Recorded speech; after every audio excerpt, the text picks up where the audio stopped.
we're going to cover how to change a toner cartridge if your machine is prompting you to do so. On the front of the screen, you'll notice a red light flashing, and on the interface screen, it'll say install the toner cartridge. It then will show you which cartridge is prompting you to replace. Because this one says BK, it's prompting us to change this one. The other three are blank, meaning those are fine. You can also clear this message and look in the bottom left-hand corner of your screen where it says toner quantity. You should notice that black is empty, whereas the cyan, magenta, and yellow are all 75% full.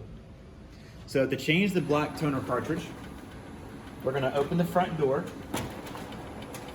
and you'll notice the empty toner is actually ejected just a little bit for you. If you notice the other ones, you actually can't grab them because they're all the way in the machine.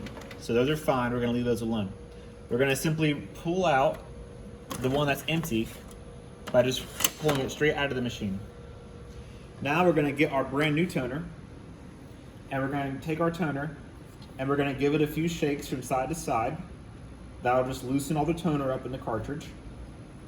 We'll then line it up with the machine and slide it back in the machine the exact same way we took it out. When we get to this point, you'll want to just give it a push so it sits flush like the other ones. After that, you can close the screen, and the machine now recognizes that it has a new toner. If you look at the black, it's at 100%, the error message is gone, and the red status indicator has gone off. You are done changing this toner container.